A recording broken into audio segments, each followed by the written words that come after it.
Bonjour à toutes et à tous, soyez les bienvenus dans ce direct organisé par la Fondation UVED dans le cadre du MOOC Arbre. Alors cet événement, c'est le premier de la programmation 2025 et cette programmation, elle est liée à l'ouverture de la session 2 il y a quelques semaines du MOOC Arbre.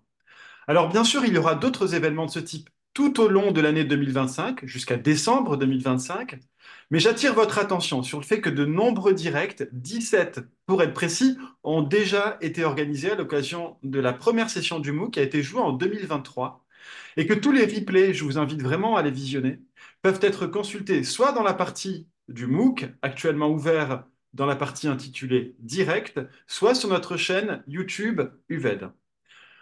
Pour aujourd'hui, nous avons le plaisir d'accueillir Bruno Moulia, qui est directeur de recherche à l'INRAE, et qui va nous faire une présentation d'une trentaine de minutes sur le thème du monde sensible des arbres. Alors peut-être que certains d'entre vous découvrent les directs. Je vais vous en rappeler le principe qui est extrêmement simple. D'une part, une présentation d'une trentaine de minutes, et d'autre part, un temps d'échange d'une trentaine de minutes également, sur la base des questions que vous pouvez poser à l'intervenant. Alors, on ne va pas vous donner la parole, on va plutôt vous donner le clavier, le stylo, puisqu'on va vous inviter à utiliser le fil de discussion, le chat, pour écrire et donc rédiger vos questions. Delphine, que je remercie de sa présence, ma collègue Duved, et moi relayerons ces questions donc à notre intervenant.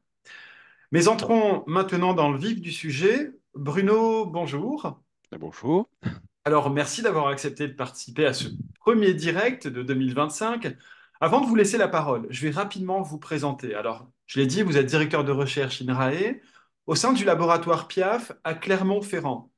Alors, vous êtes un spécialiste de biomécanique des plantes et vous étudiez notamment les mécanismes d'action des facteurs du milieu. Alors, par facteurs du milieu, on entend la lumière, le vent, la pesanteur. Et donc, vous étudiez ces mécanismes sur la croissance des plantes par une approche combinant à la fois la physique et la biologie. Pour être tout à fait complet, je rappelle que vous intervenez dans cette session 2 sur le thème de la vie animée des arbres, sens, mouvement et exploration. Chères auditrices, chers auditeurs, je vous invite à bien vouloir couper vos micros. Bruno, je vous laisse la parole et je vous donne rendez-vous tout à l'heure pour le temps d'échange. Merci. Merci beaucoup, hein. Merci à tout le monde, tant de personnes d'être là. Donc, effectivement, aujourd'hui, moi, je vais vous parler un peu du monde sensible des arbres. C'est une conférence que j'ai préparée aussi avec ma collègue Catherine Hen, qui est dans la même équipe que moi. Donc, on va essayer de discuter un peu, pour lancer après le débat, sur ce que c'est que le monde perçu des arbres. Est-ce qu'on peut aussi leur prêter ou pas une intelligence, ou est-ce qu'on peut réfléchir à ça?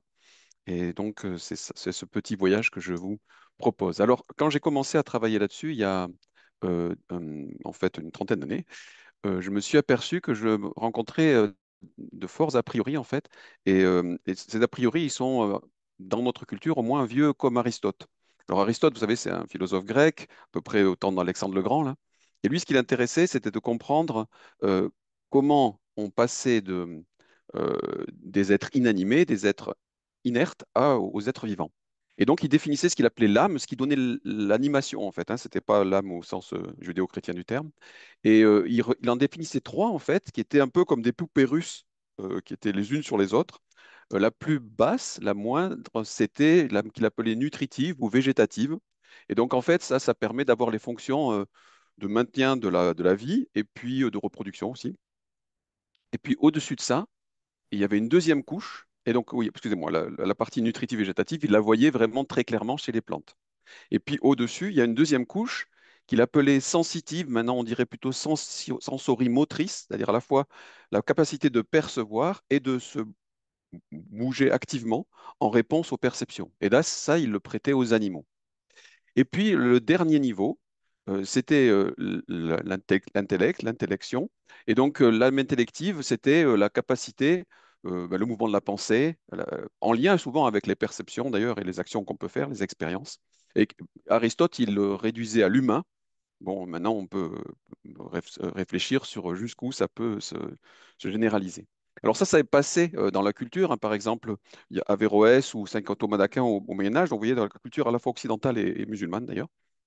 Et si vous prenez maintenant, actuellement, comment on voit les choses, bah, vous pouvez prendre par exemple les gens qui travaillent sur la sensibilité, c'est les médecins, donc vous prenez un cours de médecine, vous allez entendre parler du système nerveux végétatif que vous avez représenté ici. Et en gros, c'est l'ensemble des végétatifs, ça veut dire tout ce qui permet l'entretien du corps et de son fonctionnement, mais sans aucune perception. Et l'état de coma végétatif, c'est justement que vous avez ni perception, ni action, vous ne bougez pas, et vous n'êtes probablement pas capable d'intellection non plus. Et si je prends le langage commun, si je dis de vous que vous êtes en train de végéter, ou encore si je vous dis que vous avez une grosse courge, je ne suis pas en train de vous faire un compliment. Je suis en train de vous dire que ça ne va pas trop. Vous êtes une personne sans sensibilité, sans mouvement actif et sans aucune forme d'intelligence.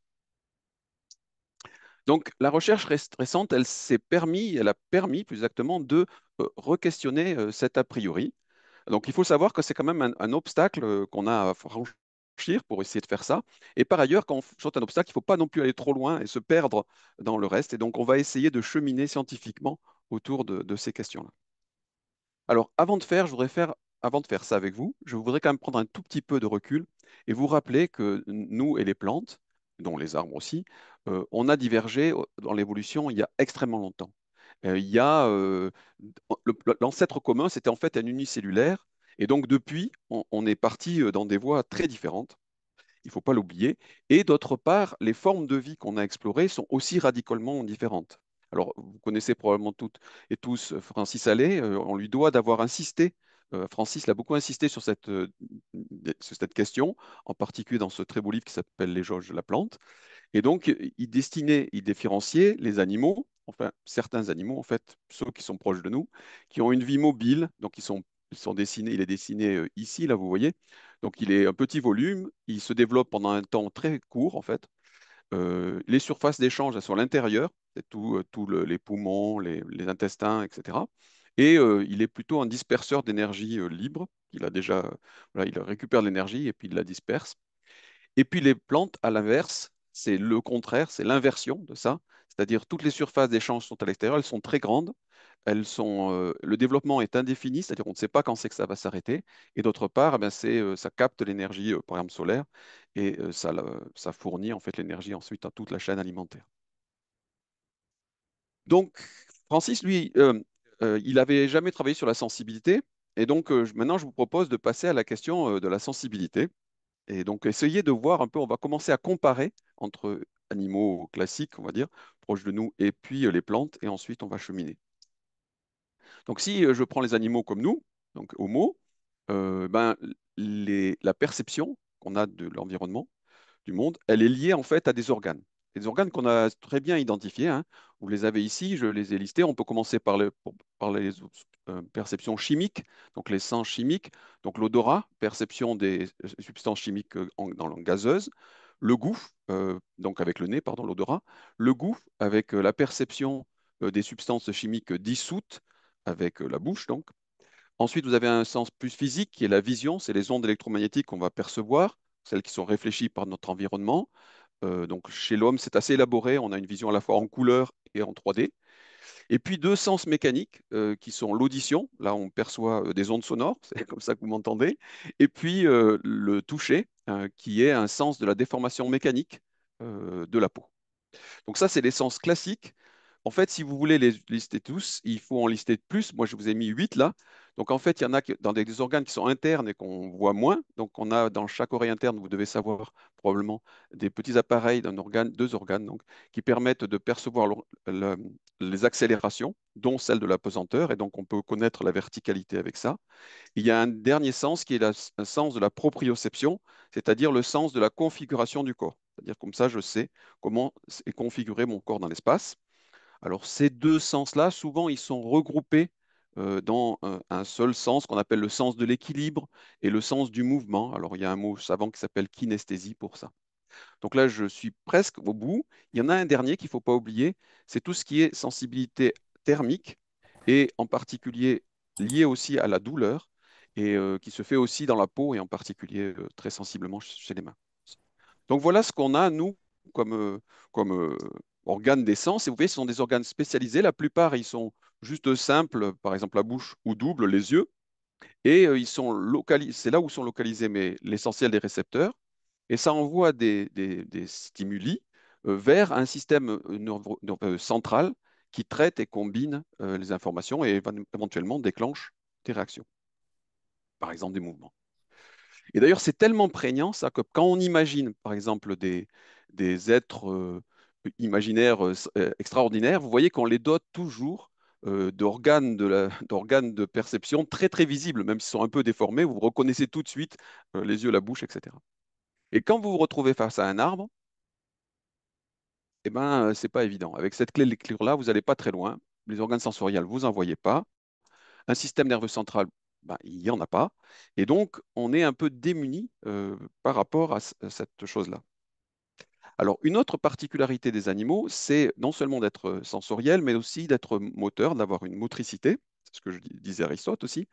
Et donc, si vous regardez ce jeune chien qui explore une forêt ici, ben, vous voyez que il est en train d'explorer avec ses sens, mais en même temps, il est doué de mouvements actifs, donc il réagit aux perceptions. Et ça, c'est facile, c'est pratique quand on veut l'étudier parce qu'on peut identifier ses sensibilités en fonction des réactions qu'il va avoir. Si je le caresse, il a l'air content, etc. Et puis, je vois qu'il s'oriente aussi, il explore son monde et ça lui donne, cette sensorimotricité, une capacité de construire une certaine perception d'ensemble de son environnement qu'un biologiste connu qui s'appelait Jacob von Uexküll. Il a nommé le monde activement perçu, ou en allemand l'Umwelt. Donc ça dépend de l'espèce et ça dépend de son appareil sensoriel et de sa motricité. Voilà. Donc le problème, c'est que si je pense à ces mouvements, chez les plantes, je dis, bon, c'est fixé, ça bouge pas trop. Alors en fait, il y a des modes de mouvement, mais ils sont différents des nôtres. Alors je voudrais passer un tout petit moment sur ce mouvement, ces scans de mouvement. Chez nous, le mouvement et la croissance et le développement, c'est deux choses complètement différentes. La croissance, c'est jusqu'à l'adolescence. Après, c'est fini. Après, c'est plutôt le vieillissement. Et par contre, le mouvement, c'est quelque chose d'actif, de rapide, et ça mobilise le système musculo-squelettique. Chez les plantes, et c'est là on a mis longtemps à comprendre ça, c'est la croissance qui engendre le mouvement. Et donc, on a commencé à pouvoir étudier les mouvements actifs quand on a étudié les réactions de croissance grâce au cinéma scientifique et en partie et à la quantification de ces mouvements, qui est la cinématique qu'on a apprenti à fait à la physique. Et donc, on a pu regarder les réactions de croissance à différents stimuli, et ça permet de révéler la sensibilité et la sensorimotricité. Donc, une fois qu'on a fait ce décalage, on a pu, même chez les arbres, étudier beaucoup mieux, on a progressé beaucoup sur la sensibilité. Donc, par exemple, là, vous avez un jeune peuplier qui pousse dans le noir au laboratoire, hein, donc en fait, plus exactement dans une chambre de culture, et vous voyez ce qui se passe. Alors, c'est en accéléré, évidemment. Donc là, c'est le jour, là, c'est la nuit. Vous voyez, donc on passe les jours, et vous voyez qu'il bouge sans arrêt, en fait, gentiment. Il est pas, ça, c'est actif, hein, il n'y a pas de vent là-dedans. Et donc, vous voyez que c'est quelque chose qui bouge. Et donc, on peut regarder, par exemple, là, l'effet du passage jour-nuit sur le fait qu'il bouge beaucoup plus la nuit que le jour. C'est le contraire du sommeil. Voilà. Donc, il bouge en grandissant et on peut voir grâce à ça comment il réagit à son environnement. Et c'est ceci qui nous a permis de voir. Donc, maintenant, je vais essayer de balayer avec vous euh, ce qu'on a appris grâce à ces méthodes sur la sensibilité végétale. Je vais faire d'abord très court et puis ensuite, je vais détailler un peu. Le très court, le message, c'est que les plantes ont des perceptions qui couvrent l'ensemble des sens humains, voire même plus. Voilà. La deuxième, c'est qu'elles les utilisent bien pour mobiliser et contrôler des actions spécifiques qui sont des mouvements actifs, c'est ce dont je parlais avant, de croissance, et des variations physiologiques. Et, et c'est ça le point important, mais les formes de perception, on va détailler ça, et les modalités de réaction, elles sont très spécifiques. Et donc, il faut quand même se garder, il faut bien se garder aussi d'un anthropomorphisme naïf en projetant ce que nous on ressent sur les plantes. Alors, je vais les lister, on va les passer, je vais en passer quelques-uns, hein, pas tous, parce que sinon on n'aura pas le temps. Donc, je vais commencer par la perception de la lumière, donc je vais appeler une vision. Alors, la vision végétale, elle est une vision en couleur, et elle, cette perception de couleur est liée dans l'évolution au fait que les plantes sont chlorophylliennes, et que le fait qu'elles soient chlorophylliennes fait qu'elles réfléchissent ou elles absorbent la lumière de manière différentielle. En gros, les plantes, les feuilles, elles absorbent tout ce qui est dans le rouge, dans le bleu, et par contre, elles réfléchissent très fortement ce qui est dans un rouge sombre, qui est un rouge plus presque de limite de l'infrarouge que nous, on voit très peu. Et donc ça a des conséquences, c'est-à-dire que les plantes, elles vont voir deux choses dans ces conditions-là. Elles vont voir très bien dans le bleu, et je vais détailler un petit peu ça, et elles vont voir aussi très bien dans le rouge sombre, qui est cette signature spécifique de la présence de chlorophylle. Alors nous, on ne voit pas ça. Nous, on voit surtout le fait qu'il y a une réflexion aussi un peu plus faible dans le vert. Et comme nos yeux ne perçoivent pas le rouge sombre, on voit les végétaux en vert. Alors si je détaille chacune des couleurs, le bleu va permettre aux plantes en particulier de percevoir la quantité de lumière et aussi son orientation. Et donc, c'est ce qu'elles mobilisent, cette perception. Par exemple, quand elles sont dans un pot et dans un appartement où il y a très peu de lumière, et donc elles vont désespérément aller vers la lumière bleue. Donc, c'est ce qu'on appelle le phototropisme, qui se fait des fois par croissance différentielle. Et les capteurs sont... alors, il y a plusieurs capteurs dans le bleu, mais le plus important, c'est les phototropines, et qui sont effectivement sensibles au bleu. Donc, en fait, c'est une vision qui va lui permettre de voir ben, où est le bleu, c'est-à-dire d'où vient la lumière. Par exemple, dans une canopée, vous imaginez, dans le sous-bois, elle va trouver le trou et elle va pouvoir s'orienter et se tourner vers elle. La deuxième partie de la perception lumineuse, elle se fait grâce, donc dans le rouge, rouge clair, rouge sombre. Donc je vous ai dit que le rouge clair était complètement absorbé, le rouge sombre, lui, est complètement réfléchi ou transmis. Et donc, quand une plante se trouve dans l'ombre, elle va avoir le ratio entre les deux qui va changer, qui va aller plus vers le rouge sombre. Et vous voyez ce qu'elle passe. Celle-ci, elle est juste, on a juste changé la quantité de rouge sombre. Et vous voyez qu'elle fait un mouvement de croissance très grand pour essayer de sortir de l'ombre, en gros. Donc ça, c'est une germination, mais c'est vrai de beaucoup de plantes. Pas toutes, hein. Celles de sous-bois, elles font pas trop ça. Et puis ensuite, donc c'est des senseurs qui permettent de capter, de détecter si on est dans l'ombre ou pas. Dans l'ombre chlorophyllienne, dans l'ombre d'autres plantes. Et puis sur les côtés, avec en particulier par exemple les tiges ou les pétioles, elles vont toujours dans les parties vertes pouvoir capter toujours ce ratio entre les deux.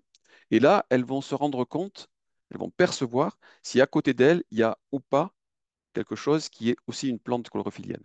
Alors là, vous avez une petite expérimentation avec deux réflecteurs qui miment ça. Donc il y en a un qui est un réflecteur rouge. Donc ça, c'est pas une plante, ça pourrait être une paroi, ça pourrait être autre chose, c'est pas chlorophyllien. Et là, vous avez un réflecteur rouge sombre qui est chlorophyllien. Et vous voyez que la plante, non seulement elle a poussé plus, comme ici, mais en plus elle s'est détournée, donc elle s'est réorientée dans le sens contraire à l'endroit d'où vient la partie chlorophyllienne, le signal rouge sombre. Donc, c'est un senseur qui permet aux plantes de détecter leurs voisines. Et nous, on avait montré il y a longtemps déjà qu'au moins jusqu'à une dizaine de mètres, elles sont capables de percevoir ça. Peut-être plus, c'est en discussion. Le capteur est un photorécepteur très particulier que dont on ne dispose pas, qui s'appelle le phytochrome et qui a deux formes, une qui capte dans le rouge clair, une dans le rouge sombre. Et c'est l'équilibre entre ces deux formes qui va permettre à la plante de percevoir. Donc vous voyez qu'elle a des, alors yeux, j'aurais dû l'enlever, mais une perception dans le rouge pour voir ses voisines, et elle seule, c'est-à-dire qu'elle va distinguer ça d'une pierre, par exemple, et elles vont pouvoir se mouvoir pour les éviter. Donc vous voyez, si je résume, la vision végétale, c'est une vision en couleur. Voilà, si vous regardez avec à la fois donc quelque chose pour avoir les trous de ciel bleu et quelque chose qui permet de voir les voisines et de les distinguer du reste en rouge foncé. Et donc si vous avez cette photo là, par exemple d'un paysage, si vous étiez une plante, eh ben, en fait, elle ressemblerait plutôt à ça. C'est-à-dire, vous verriez essentiellement le rouge sombre, le bleu. Le reste, vous ne le verriez pas. Et probablement, vous verriez flou aussi parce qu'il n'y a pas de capacité de distinguer dans le détail. Et c'est marrant ce paysage parce que moi, ça m'a toujours frappé quand j'étais jeune. Je lisais Boris Vian et il y avait un truc qui s'appelait L'herbe rouge. Je ne sais pas si vous connaissez ce bouquin. Et donc, moi, je pensais que c'était un peu psychédélique comme truc. Mais en fait, j'avais jamais réalisé que c'était aussi la façon dont les plantes, les arbres par exemple, perçoivent les autres plantes autour d'elles. Donc, le deuxième sens dont je voudrais parler, c'est le sens de l'odorat. Donc le sens de l'odorat, c'est un sens chimique des molécules dans l'air. Alors c'est un domaine de recherche qui est en explosion depuis une dizaine d'années et on a identifié mais, des milliers de substances qui sont émises par les plantes et qui sont perçues. Alors j'en ai pris quelques-uns ici pour les gens qui aiment la chimie, hein. On va pas les détailler parce qu'il y en a beaucoup. Donc vous ne devez pas être surpris de tout ce qui est avec l'aromothérapie végétale, hein. C'est pas simplement pour nous, hein, c'est d'abord pour les plantes qui les utilisent à leur fin. Certaines de ces molécules sont même spécifiquement émises en lien à un stress. Si je touche une plante, par exemple, elle va émettre un certain nombre de molécules. Si je la casse, d'autres. Et donc là, j'en ai pris une petite liste, l'éthylène, le méthanol, donc des choses assez simples. Des esters, en particulier, il y en a un ensemble qui est très connu, qui est de l'odeur du foin coupé ou des arbres, des feuilles coupées, qui a une odeur très particulière et qu'on identifie très bien. Il y a des terpènes, il y a aussi une forme de, disons, vaporisée en vapeur de l'aspirine, le méthylsalicylate, des hormones aussi qui sont émises en vapeur. Et les fonctions qui ont été montrées, c'est surtout quand il y a des attaques d'herbivores. Donc, par exemple, vous avez ici une chenille qui est en train de brouter une feuille d'arbre. Eh bien, elle va émettre donc des composés odorants, volatiles, et ces composés odorants vont aller vers les feuilles voisines et vont leur permettre de déclencher une réponse de préparation, en fait, qui va limiter l'attaque de l'herbivore. Donc, ça permet d'anticiper ces attaques en particulier les insectes. Et donc, on peut dire que c'est un peu comme des phéromones d'alerte, donc un message d'alerte euh, de feuille à feuille ou de plante à plante. Les récepteurs sont en général globalement assez mal connus, hein, à part quelques-uns. Une question clé qui a beaucoup animé la communauté, qui anime encore la communauté, c'est à quelle distance? Alors, c'est compliqué, hein, parce que ça dépend par exemple du vent qu'il y a ou pas, ça dépend de comment est agencé le couvert végétal. Il y a quelques années, il y a un groupe japonais, il y a 3 ans, qui a essayé de faire ça sur des arbres et donc il a mis sur certains arbres, il a fait des blessures en fait, où il a mis des insectes aussi, hein, il a fait les deux et il a laissé le vent emporter les odeurs. Et puis il a testé en remettant les insectes sur des arbres différents pour voir à quel endroit il y avait encore les feuilles s'étaient préparées et puis et donc avaient perçu le signal d'alarme. Et il a trouvé qu'en gros, c'est une dizaine de mètres. Bon, donc c'est pas beaucoup en fait, hein, c'est pas mal, mais c'est pas beaucoup. Ça reste très discuté, hein, il reste des choses. Mais je voulais vous signaler ça parce que on entend beaucoup dans la littérature sur l'Internet, tout le monde l'a raconté, cette histoire des koudous que vous avez peut-être entendu, hein, dont vous avez peut-être entendu parler. Donc une antilope de Sud-Afrique qui était censé, donc qui mange des acacias, et on disait les acacias émettent, donc des arbres, hein, et qui émettent des substances, de l'éthylène, on disait en l'occurrence, qui iraient prévenir des arbres très très au loin et qui empêcheraient ces pauvres coudous de manger, et donc parfois leur poserait des problèmes même létaux. Eh bien, ça, pour l'instant, c'est pas vraiment démontré. Donc, c'est un peu quelque chose qui a été survendu. Pratiquement tout le monde a un peu raconté cette histoire-là. Elle a un côté policier rigolo, mais il faut faire attention. Pour l'instant, on n'est pas capable de savoir si c'est à des distances pareilles. Et ça n'a pas été démontré en l'occurrence. Donc, deuxième sens, l'odorat. Troisième sens, l'audition, c'est-à-dire la perception des sons.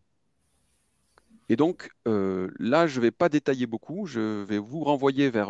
alors c'est une petite pub, hein, mais on avait publié récemment une synthèse Pour la science, donc pour le grand public, où on discute en détail toutes ces histoires. Vous savez, il y a beaucoup de choses qui traînent sur les plantes et la musique, les arbres qui aiment Bach ou pas, etc.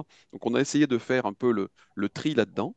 Ce qui est clair, c'est qu'il y a une gamme de fréquences assez large, en fait, de sons dans lesquels les plantes perçoivent. Par exemple, elles modifient leur germination ou elles émettent un certain nombre de choses, de composés.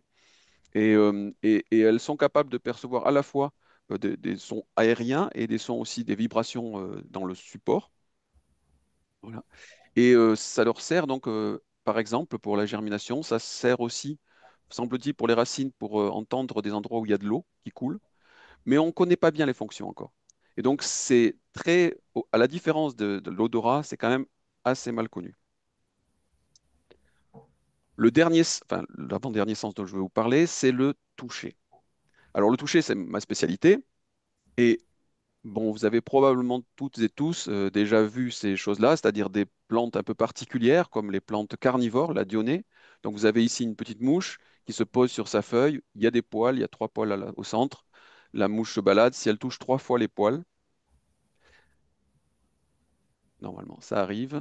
Voilà. Donc, évidemment, elle a senti le toucher et elle a déclenché un mouvement. Vous voyez.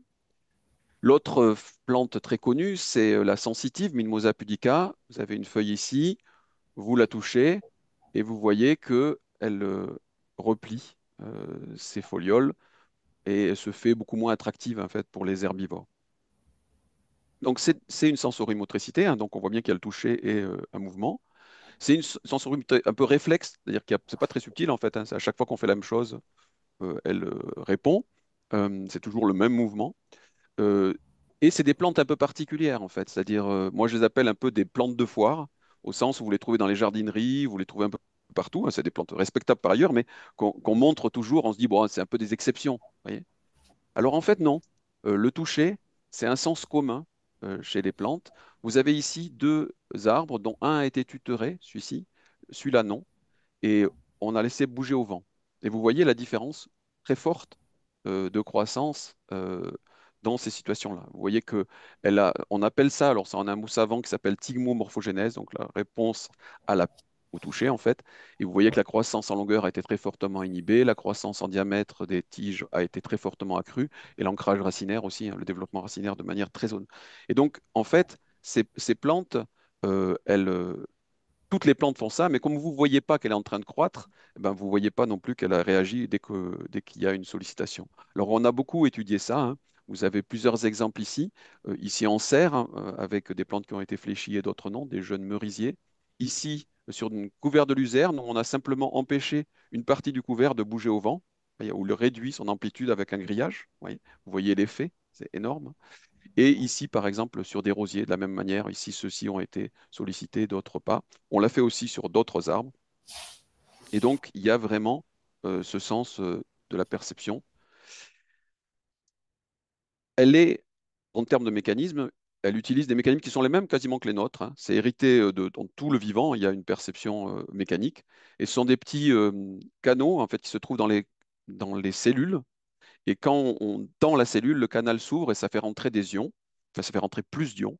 Et donc c'est une charge électrique et vous avez le début d'un phénomène électrique, en fait, électrophysiologique, qui déclenche, qui déclenche la réponse. Et donc c'est une perception de la déformation, exactement comme nous on perçoit la déformation, soit quand je touche comme ça, soit quand le vent, par exemple, vient sur moi. Et donc, c'est d'une extrême sensibilité, hein. C'est très sensible, à la fois dans la capacité de détecter des déformations et aussi dans le nombre de gènes ou de réponses. Par exemple, nous, sur un peuplier, on a fléchi une tige une fois, on a 3000 gènes qui sont régulés dans certains dès 5 minutes. Donc, très rapide.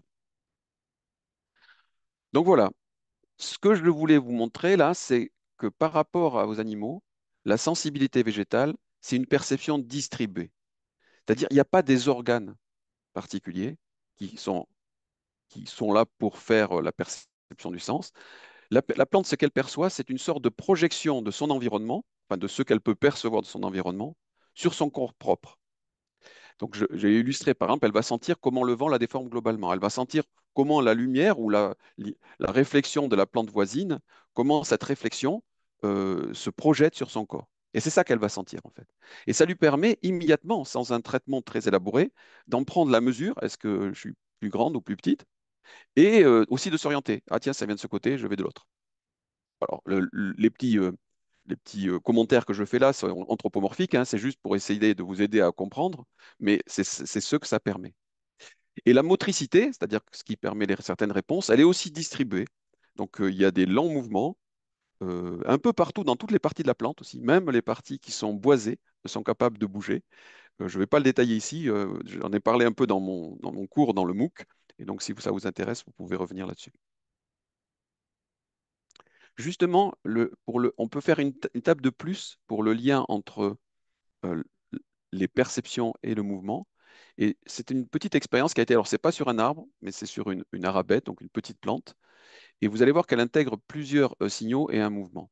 Donc l'arabette, c'est une plante à rosette, elle est petite, et donc elle fait des feuilles à plat. Et on les regarde du dessus, on les met dans des différents pots. Et donc ces Hollandais, les groupes de Witt, elles les laissent pousser. Et alors ce qui se passe au début, bah, c'est qu'elles ont toute la place. Et donc du coup, elles se développent. Et à un moment donné, elles vont toucher les feuilles de la voisine. Et donc, ça, à un moment donné, il va se passer ça. Et regardez ce qui se passe quand elle touche la voisine. Alors, on regarde ça avec des caméras pour vérifier, à la fois de par-dessus et sur le côté. Et donc, quand elle touche la voisine, elle la sent, donc touchée. À ce moment-là, chacune des deux feuilles qui se touchent se relève comme ça. Et comme, si vous vous rappelez ce que je vous ai dit, elles sont capables à ce moment-là de voir le réfléchi. Elles ne se voyaient pas avant, elles regardaient, c'était sur le dos, là, comme ça. Elles voyaient que le ciel, donc du bleu, et puis elles ne voyaient pas les voisines. Mais quand elles se relèvent, elles se voient l'une l'autre, c'est-à-dire qu'elles se réfléchissent de la lumière l'une l'autre. Et donc, elles s'envoient du rouge sombre. Et c'est un peu comme un feu rouge, c'est-à-dire, donc, attention là, je suis là, et on va voir les feuilles qui se réorganisent sans trop de contact, de manière à aller un peu plus dans la hauteur, et donc ne pas trop se gêner les unes les autres. Voilà, donc c'est une sorte de, moi je dis, pour faire simple, de carton rouge, c'est-à-dire je suis là, et donc fais attention et tiens en compte. Donc il y a des choses comme ça qui sont discutées sur la timidité des plantes, par exemple des arbres dont vous avez déjà peut-être entendu parler. Je voudrais vous dire aussi un tout petit peu, justement, sur, à partir de ces mouvements, sur le sens de l'équilibre et du maintien de la posture.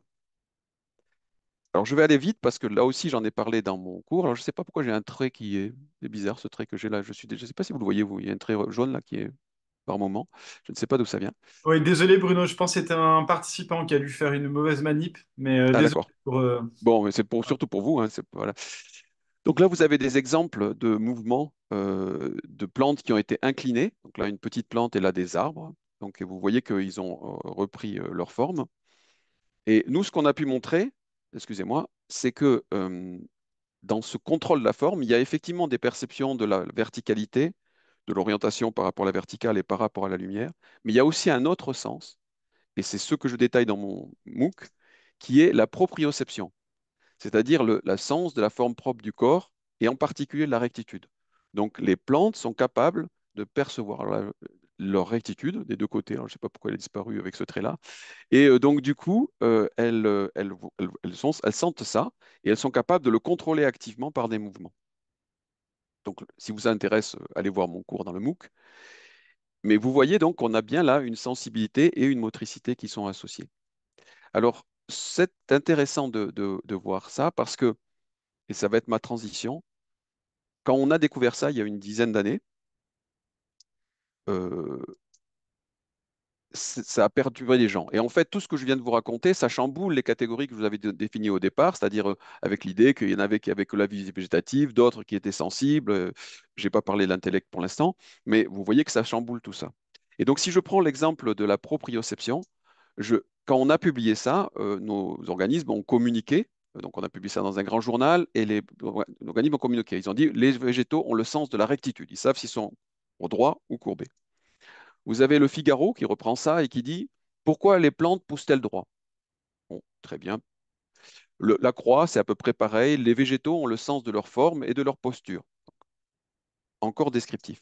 Le monde, c'est déjà les plantes ont un penchant pour la droiture. Vous voyez que là déjà, on a glissé un tout petit peu. C'est un très joli titre, mais on a glissé. Moi, j'ai jamais dit qu'elles avaient choisi de.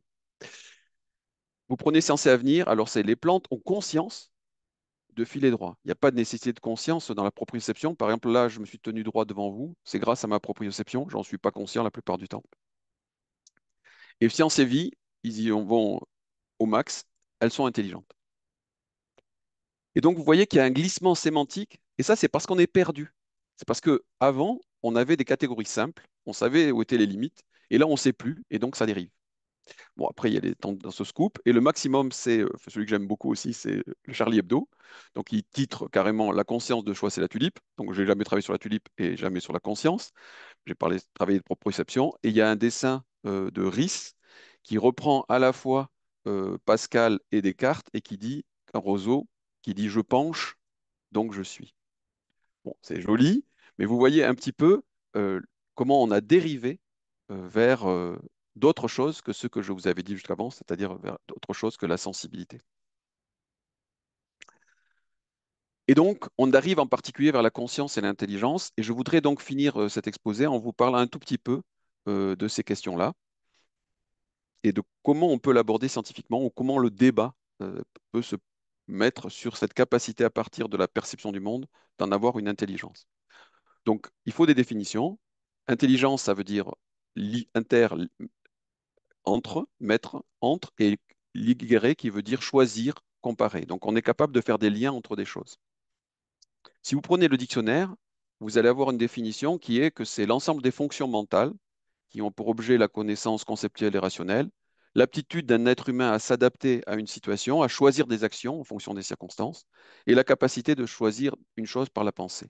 Et ce qui est clair là-dedans, c'est que vous voyez que la définition, elle est clairement centrée sur l'humain. Donc de toute façon, elle ne peut pas elle ne peut pas s'adapter ou s'appliquer à d'autres choses que l'humain.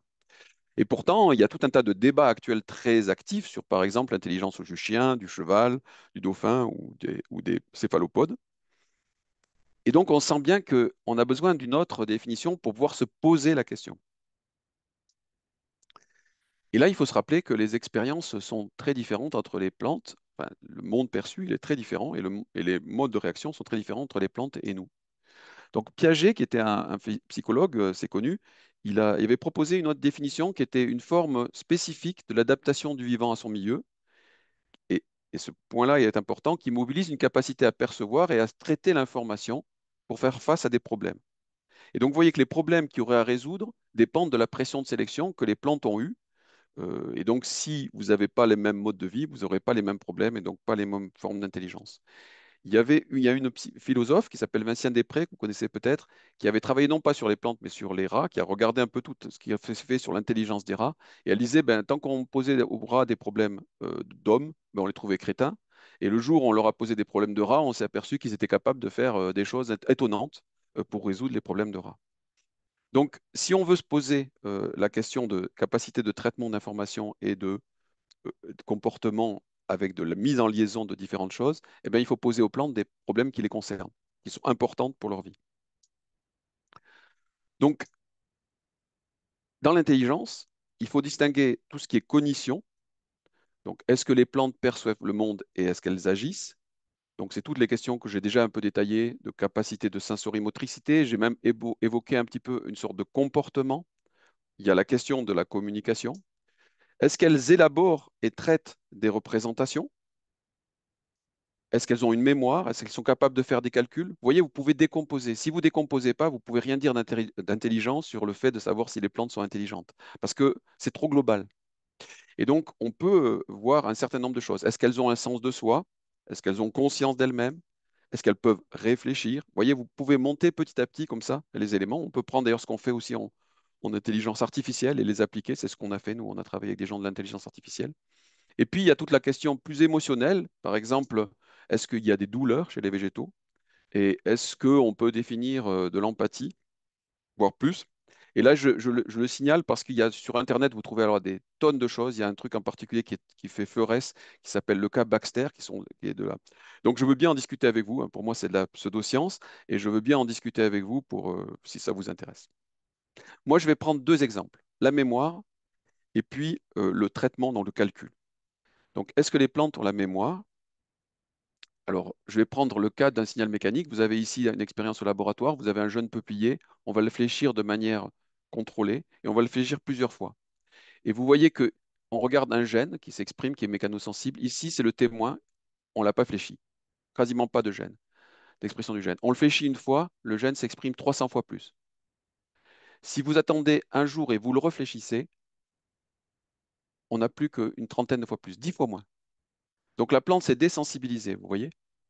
Et par contre, si vous attendez 3 jours, elle est un peu plus sensible. Si vous attendez 10 jours, elle a oublié et elle est de nouveau au même niveau de sensibilité.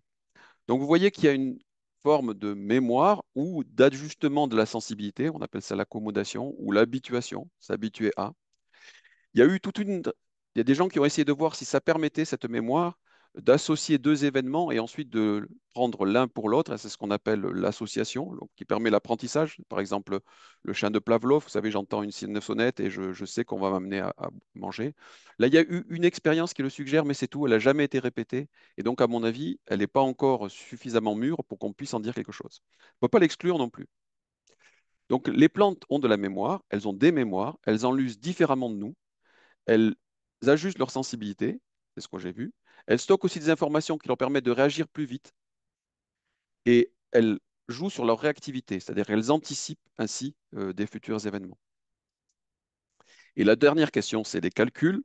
Donc, est-ce qu'elles sont capables de faire des sommes ou des divisions? Et donc, nous, on a fait ça sur la perception mécanique. Donc, l'unité de perception, c'est une cellule. Elle perçoit sa déformation, c'est epsilon, là. Je mets un peu de... Et donc, elle émet un petit signal qui est proportionnel à sa déformation et à son volume.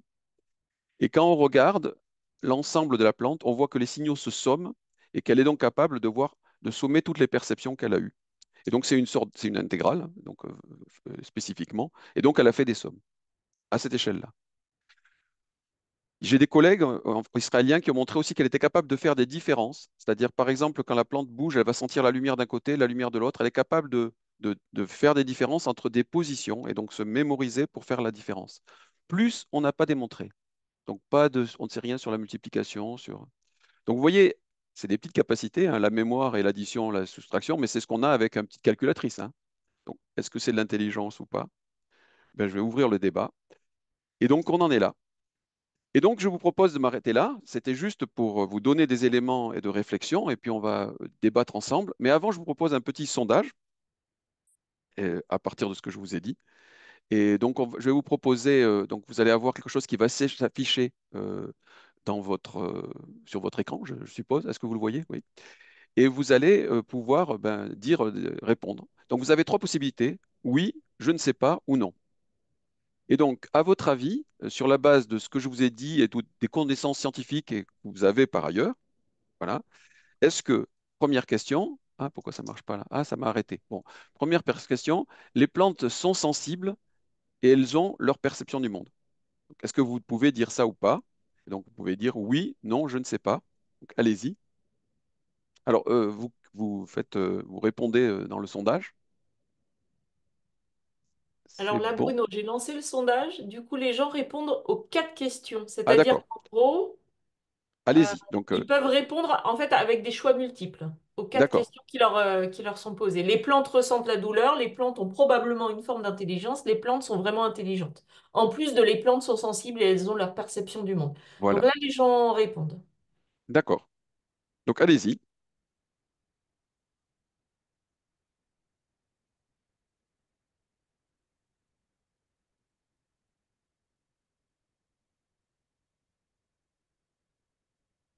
Il reste encore un petit peu de temps. Je précise que nous sommes 486, enfin là maintenant 480 Oh là là là là. participants. Donc on va laisser un petit peu de temps. Et Près de Bruno? 400 ont déjà répondu Oui, au c'est pour sondage ça. Donc et les tendances ne bougent plus beaucoup. Je ne sais pas si elles s'affichent, Bruno, de votre côté. Non. En fait, 98% des participants ont retenu la première proposition, donc les plantes sont sensibles, elles ont leur perception du monde. 30% ont retenu la deuxième, pardon, les plantes ressentent la douleur. D'accord. 66%, donc deux tiers, les plantes ont probablement une forme d'intelligence. Et seulement 10% pour la dernière, les plantes sont vraiment intelligentes. Peut-être qu'on va vous laisser réagir déjà à ces résultats qui ne bougent plus beaucoup. Là, je crois que tout le monde a à peu près participé à ça. allez, voilà. Voilà, donc je trouve ça intéressant. Vous voyez que ça dépend aussi comment on pose les questions, hein. C'est intéressant de voir comment vous répondez. Et donc, on peut en discuter maintenant. Vous avez. Est-ce que je peux continuer là? Non. Aïe, aïe, aïe. Oui, oui, Pourquoi j'ai. Ah, c'est vous là qui avez. Ce que je vois sondage centriste fermé, là, c'est vous ça, hein, c'est ça? oui. Oui, d'accord. Allez-y, Bruno. Je vais essayer après de partager les résultats. Allez, partagez les résultats si vous voulez. Mais Allez-y. allez-y, Non, allez-y, parce que moi, continuez, puis je fais j'allais le fermer temps que mon. je... Je voulais juste finir, lancer le débat. Alors, Et allez-y. Mais bon, ça, on les a donnés, donc je pense que tout le monde a retenu. Oui, oui, oui, ça n'a pas oui. Ouais, bougé. ouais, donc c'est bon, vous avez retenu. Et donc, Mm. ben voilà, je suis prêt à discuter avec vous. Donc, j'ai toujours pas la main, moi. Je ne sais pas pourquoi. Vous me voyez toujours, hein? Oui, Je oui, Alors, partage. on vous voit bien. Alors, de toute façon, c'est des aspects sur lesquels on va revenir. J'ai noté tout un tas de questions qui vous sont posées, Bruno, depuis tout à D'accord? l'heure. Avant tout, merci pour cette présentation. C'est vraiment une sorte de synthèse sur tout ce que l'on peut dire, jusqu'où on peut aller, et ce qu'on ne sait pas aussi sur la perception qu'ont les plantes de voilà, leur environnement. C'est vraiment très riche et très, très utile. Alors, je les prends. Il n'y a pas vraiment d'ordre, hein. Désolé, mais je Oui, vais quand oui, même tâcher de les regrouper. Vous avez parlé à un moment de la timidité des arbres. oui. Est-ce que et vous l'avez plutôt relié à la dimension de perception de la lumière? Est-ce que c'est vraiment ce qu'on s'accorde à penser aujourd'hui ou est-ce qu'il y aurait plusieurs perceptions mobilisées pour expliquer la timidité? Alors, la timidité, d'abord, qu'est-ce que c'est, hein? C'est la Oui. timidité des cimes, tout le monde ne connaît pas peut-être. C'est quand on regarde certains arbres dans un couvert, on voit que les différentes euh, parties de feuillage qui dépendent des différents arbres, voire même de sous-branches, hein, ne se touchent pas. C'est-à-dire qu'il y a une sorte d'espace qu'il va y avoir tout le temps entre deux feuillages. Vous voyez, ils ne s'interpénètrent pas. Il y a des plantes qui ne sont pas du tout timides, hein. Alors, on a dit timidité, ça, c'est un anthropomorphisme, on n'en sait rien, évidemment, ce n'est pas du tout une question de timidité, mais on appelle ça la timidité des cibles, elles n'osent pas se toucher. Mais donc, il y a d'abord beaucoup de plantes qui ne font pas ça, hein, qui vont au contraire pénétrer les feuillages. Mais la question est qu'est-ce qui peut faire qui permettre ça? Et la réponse, hein, on n'en sait rien, parce que personne n'a vraiment étudié. Donc il y a des hypothèses. Une hypothèse, c'est ce que je vous ai raconté, c'est simplement le fait que les arbres, quand ils bougent dans le vent, se perçoivent, se touchent, voire même simplement s'abîment et se cassent. Et donc du coup, il y a des zones qui vont être supprimées. Mais il faudrait montrer que c'est vraiment le cas chez des arbres. Nous, on a des hêtres, par exemple en Auvergne, qui sont très, très beaux couverts timides de hêtres.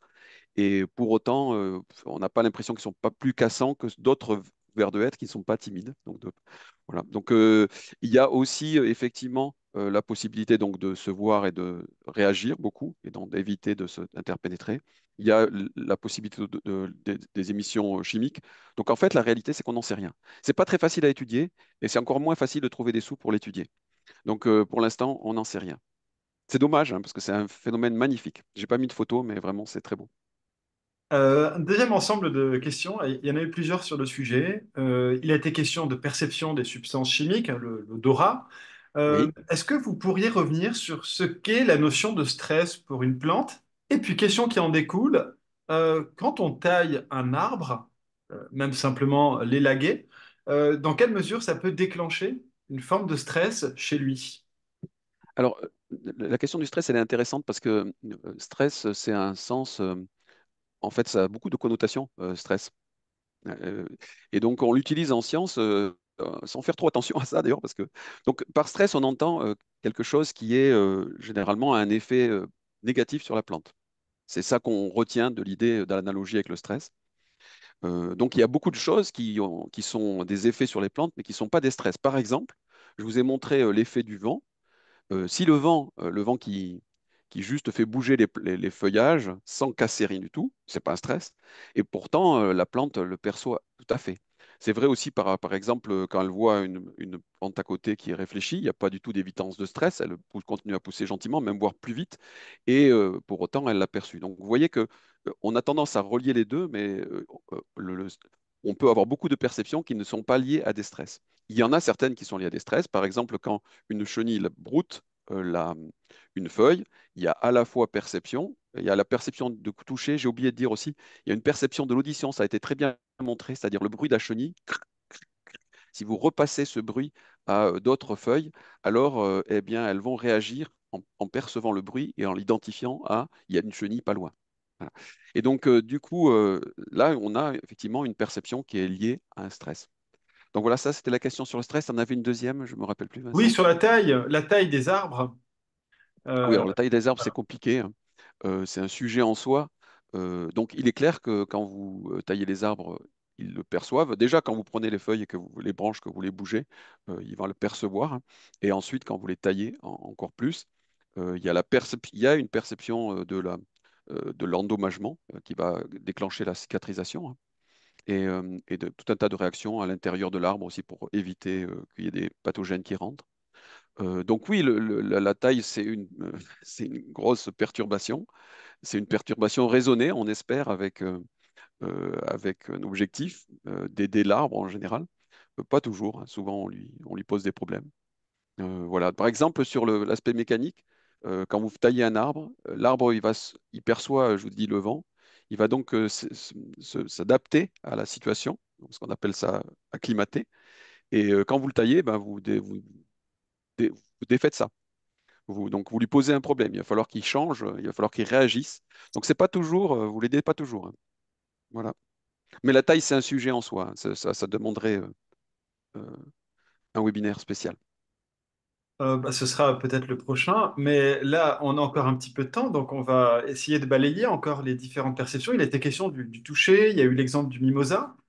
Oui, Mais vous l'avez peut-être dit un petit peu plus tard, au début, on le voit réagir. Est-ce que si on répète l'opération, il réagit beaucoup? Ça lui demande peut-être de l'énergie aussi de réagir ainsi. Donc, qu'est-ce qui se passe un peu quand on éventuellement reproduit ça?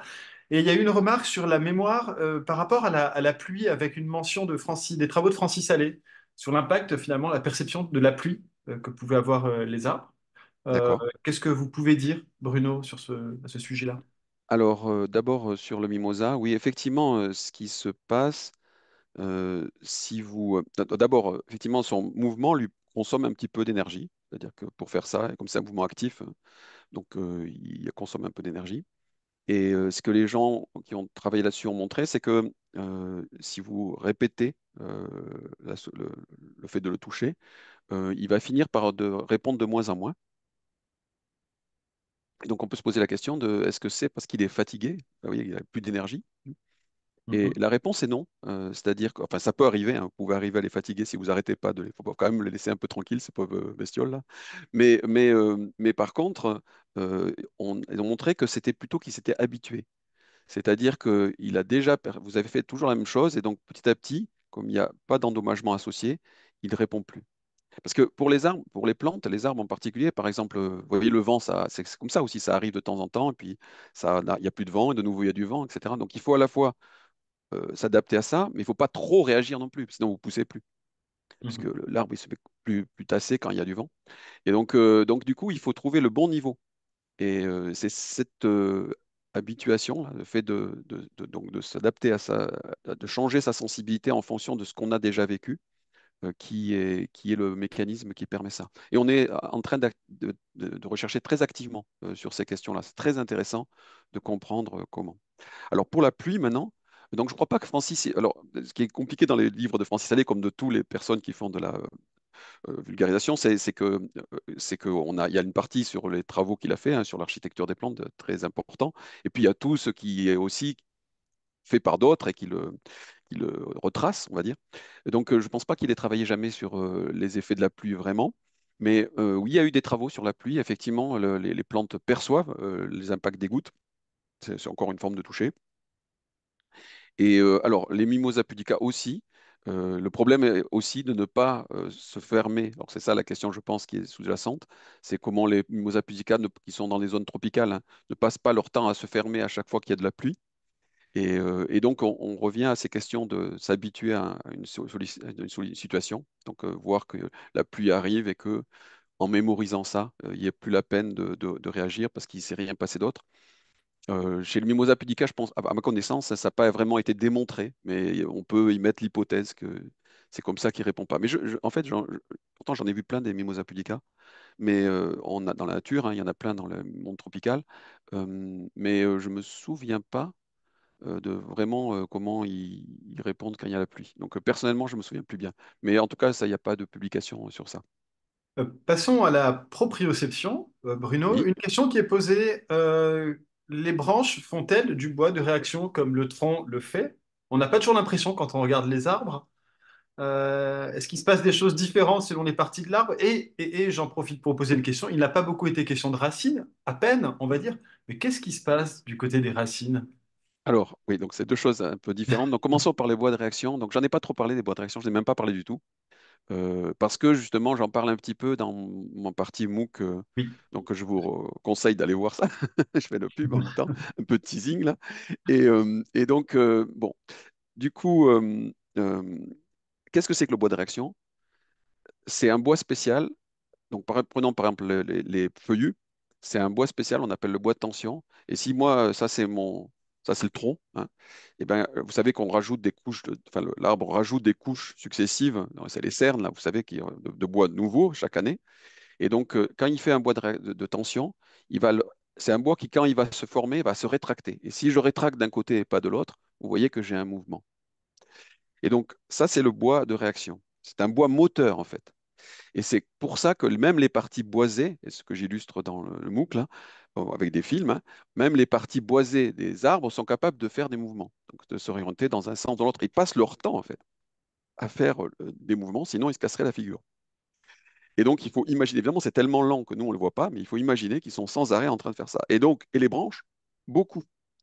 C'est au contraire plein de bois de réaction, les branches, et elles passent leur temps à contrôler la posture et à permettre le déploiement. Imaginez, c'est assez logique, alors je vais essayer de faire ça dans le champ de l'écran, là, ça doit être ici.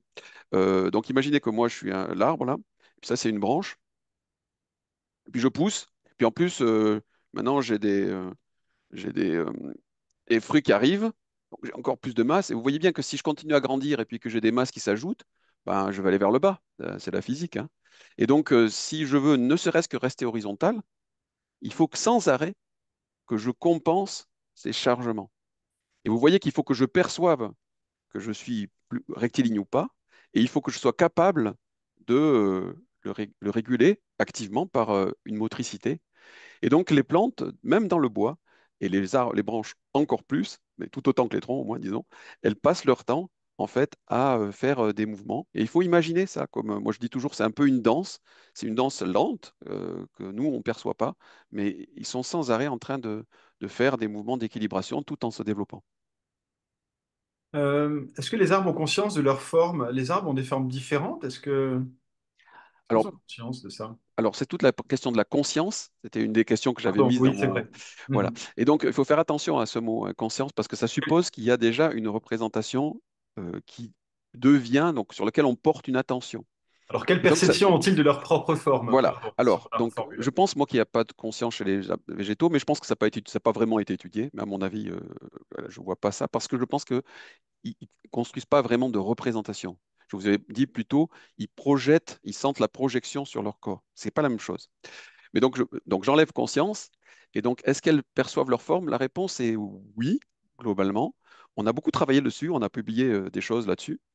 Par exemple, on a montré que la forme des arbres, alors c'est pas une perception centralisée, c'est toujours pareil, hein.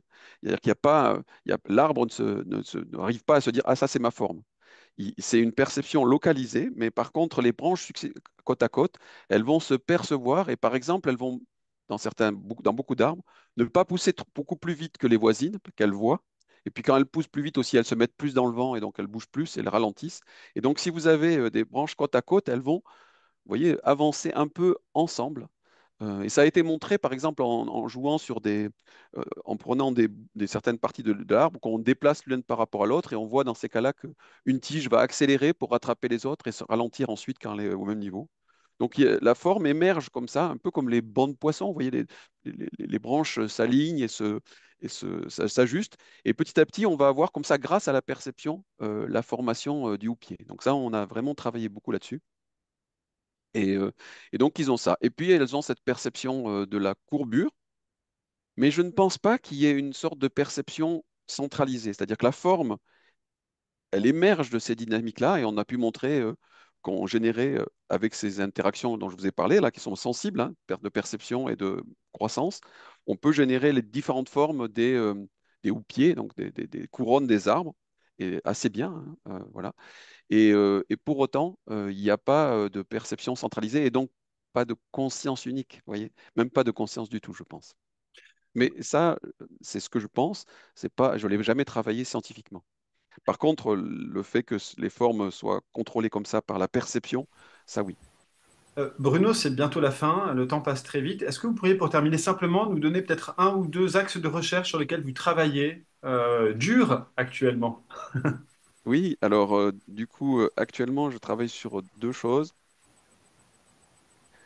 D'une part, je travaille encore sur ce contrôle de la forme et la perception que les plantes ont les axes ont de leur forme et la manière dont ils euh, corrigent ça. Et justement sur l'articulation entre toutes les perceptions, parce que ce qui est compliqué là-dedans, c'est qu'elles perçoivent plusieurs choses. Elles vont percevoir l'orientation par rapport à la verticale à tout au long tout au long d'un axe, c'est une branche par exemple. Elles vont percevoir aussi la lumière. Et puis, elles vont percevoir leur forme propre. Est-ce qu'elles sont courbées et rectilignes? Elles combinent ça et elles font du bois de réaction pour arriver à... Donc, vous voyez, on essaye de comprendre ça. Et j'ai un étudiant actuellement en thèse, un étudiant japonais, qui travaille sur essayer de comprendre comment on arrive à coordonner déjà traiter toutes ces informations qui bougent sans arrêt. À chaque fois que je bouge, ben, la lumière, elle n'est pas tout à fait pareille. Vous voyez, là, je me suis éloigné de la lumière, là, je me suis rapproché. Donc, ça varie sans arrêt. Et donc, essayer de comprendre comment elle intègre toutes ces informations et comment elle contrôle de manière précise son mouvement. Donc, ça, c'est une première partie. Et la deuxième partie, je travaille sur la perception du vent et le fait de savoir si les plantes sont... Alors, on sait qu'elles perçoivent le vent et quand elles sont en groupe, il y a plein de plantes dans une forêt, par exemple des arbres dans une forêt, c'est sur ça qu'on travaille, eh bien, on sait qu'elles perçoivent si elles sont plus ou moins bougées par le vent, mais, et donc elles vont s'adapter à cette situation-là, vous voyez, elles vont s'acclimater, comme on dit, à cette situation-là. Donc, par exemple, je suis en première ligne, bah, je me fais très costaud, je suis un peu protégé, ben, j'ai moins besoin de me faire costaud. Et pour autant, ce n'est pas une stratégie parfaite parce que si les plantes qui vous protègent, les arbres qui sont en première ligne, eh bien tout d'un coup, ils cassent, ben vous, vous êtes cru protégé, donc, ou arbre, vous êtes fait, finalement, vous avez réagi à la situation que vous perceviez, et donc vous vous êtes fait pas très costaud, et là vous cassez, et donc là, pff, tout s'en va. Et donc on essaye de voir s'il y a aussi des messagers d'alerte de certains arbres qui disent, ben oui, mais moi, enfin, qui envoient un message qui informe sur le fait qu'ils sont endommagés en partie. Et donc c'est en particulier des messagers chimiques, là. Donc, on essaye d'étudier la combinaison entre signaux physiques et signaux chimiques, peut-être pour avoir une encore meilleure capacité d'anticiper les situations, en fait. S'il y a un message donc, il faut se retenir, c'est que chez les arbres sont lents, et donc toute leur sélection naturelle, hein, les a dotés de capacités d'anticipation. Un arbre, s'il réagit au vent le jour de la tempête, c'est foutu. Il n'a pas le temps de réagir. Donc en fait, il faut qu'il anticipe. Et tout le système sensoriel et sensorimoteur aussi, euh, eh bien, il permet des anticipations. Je vous en ai illustré sur le vent, sur les attaques d'insectes ou d'autres choses. Et cette notion d'anticipation, elle est très, sans conscience, elle est très importante. Voilà sur quoi je Merci travaille actuellement. Bruno pour toutes ces précisions. Si vous aviez quelques références biblio qu'on pourra nous déposer, Oui, euh, bien sûr. associées à l'enregistrement de ce direct, ce sera bien volontiers. Je crois qu'il y a beaucoup de demandes qui vont en ce sens. Donc c'est la fin de ce direct. Merci beaucoup et nous vous chargeons aussi de remercier Catherine Laine pour Oui. sa participation et sa contribution à cette présentation vraiment passionnante. Nous étions ravis de passer ce moment avec Ben, vous. moi de même, hein. Voilà. Donc le replay pourra être visionné dès demain. Donc sur le MOOC, à la fois c'est une incitation pour celles et ceux qui ne l'ont pas encore fait à s'inscrire à ce MOOC. Même si vous avez participé à la session 1, il y a beaucoup de nouveaux contenus, dont une nouvelle vidéo assurée par Bruno, vous l'avez bien noté. La programmation des directs est en cours. Il y a une section de toute façon qui présente un peu l'ensemble des rendez-vous. Donc je vous invite à y aller régulièrement. De toute façon, je ferai des rappels d'informations à ce sujet-là. Merci encore. Je souhaite à tous les participants une très bonne fin de journée. Bruno, merci. À bientôt dans le Merci MOOC beaucoup. probablement avec Entendu. ces nouveaux contenus. Au revoir. Au revoir à tout le monde et merci encore. Au revoir.